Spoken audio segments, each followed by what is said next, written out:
Please raise your hands and we'll try and get to as many people as we can. Who's raised their hands at the moment? I've got 2 participants, but this isn't showing me on this computer. Here we go. Moose, we'll come to you first. Hi, Jose. Great win tonight. Can you just talk us through the main talking points regarding VAR? Because that was a big factor tonight, your penalty and then the goal that Brighton scored, which even after looking at the screen, the referee decided was still a goal.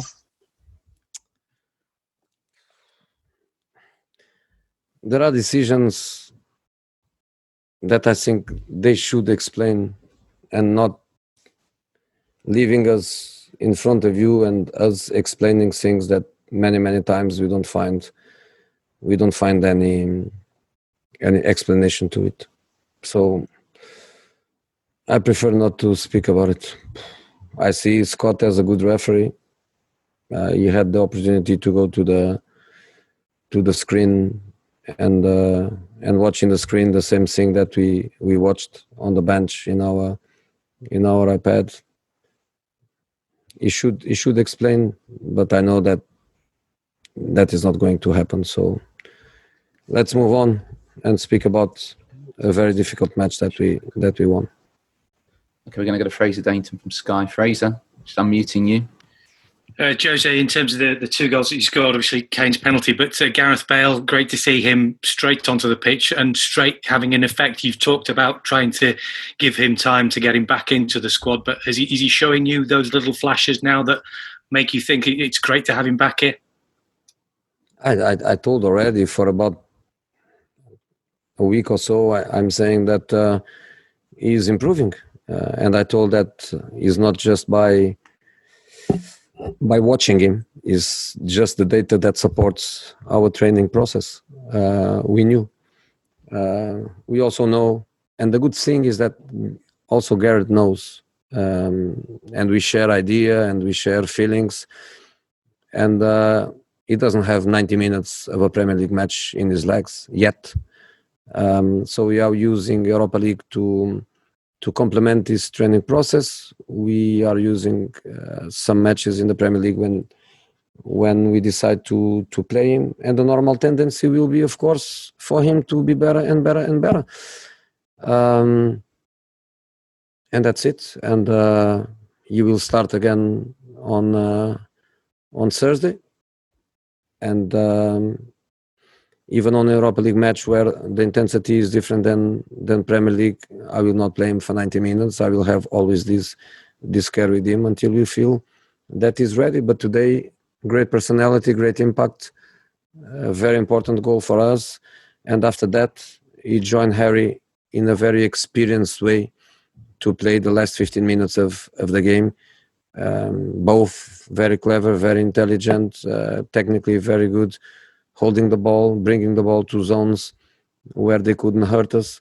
So, of course, I'm very pleased with him, and pleased especially for him, because he deserves that. He deserves that. I'm going to, when I have 5 minutes, I'm going to Safari to look at Madrid websites to see what they say.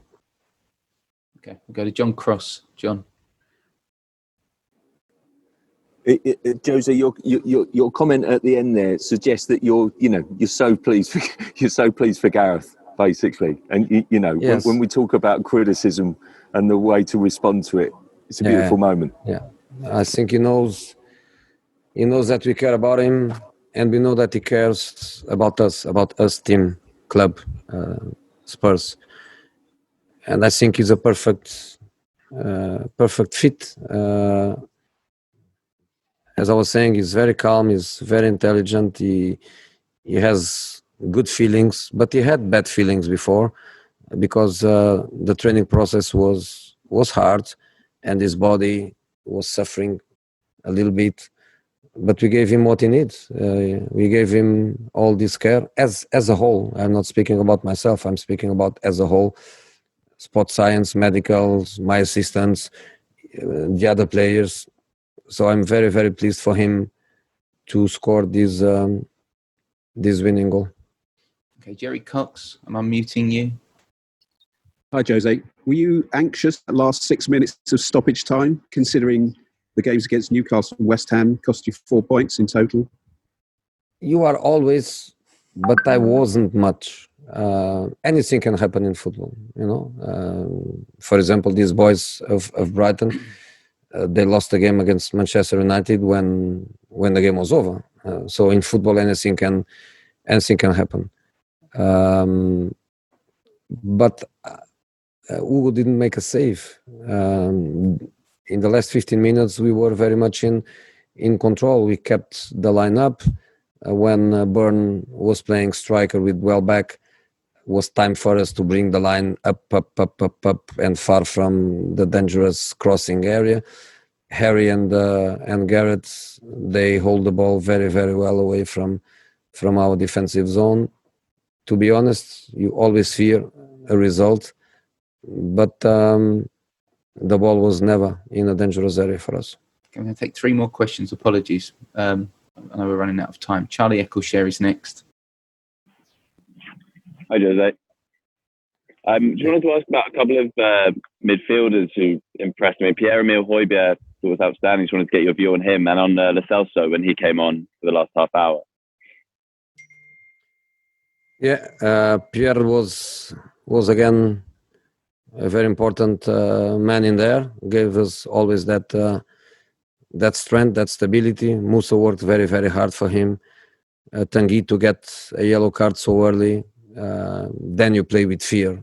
And play like Tanguy with fear is hard because he goes for dribbling, he attacks people, he loses the ball, he needs to recover.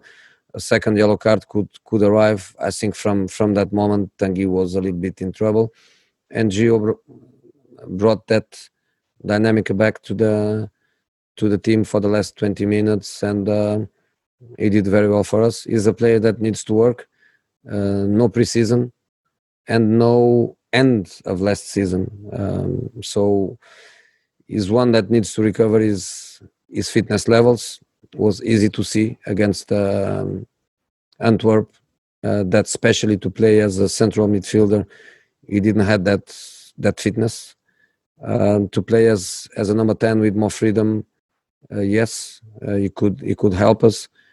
Can he play one day together with Tanguy? Yes, they can, but for that they need both to be physically in a better condition. Okay, we finished with Semi Mockbell and then Darren Howard. Sammy. Hi, Jose. The win puts you second. You know exactly what a winning Premier League team looks like. You've got the experience. Do you get the sense that this team is ready to challenge? We are ready to challenge West Bromwich Albion in the next match. It's going to be very difficult. They need points. Slaven, clever guy, lots of experienced players. It's going to be difficult. We are going to be ready to challenge him. Your question, I understand. I think we have just to go match after match. We need to learn with our mistakes, and we need to understand that the Premier League is going in one direction where every match is very difficult, and people tendency will always be when one of the top teams loses points, the tendency will be always didn't play well. I believe that Potter and all the guys that coach teams from the second part of the table, they deserve a lot of credit because they work phenomenal. They have very good teams, very good players. So I don't know what can happen in the Premier League, honestly. Okay, final questions to Darren Howard. You can just unmute for us. Thank you. Yeah. Hi, Jose. Can I just ask you about Brighton, please? Graham Potter made some interesting personnel changes tonight. Were you surprised by that? And what did you make of their performance tonight? No, the personnel changes, I don't know. Goalkeeper, he made that decision with the keeper. Mopai not playing, I don't know if it was his decision or if the boy had any problem. They have a very good squad. He can make changes. What for me, I analyze is not his choices, is the way the team plays. And I just love the way they play, because even during the game, they have this capacity to change.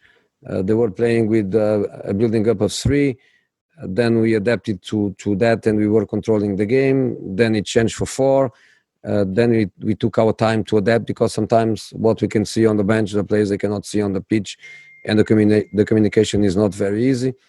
I think they have a very good team. The work is brilliant. I just think in this moment they don't have the points adapted to the quality of their game, but for sure they are going to get these points, because the team is very good. All right, guys. Thank you very much. Thank you. Cheers. Thank you.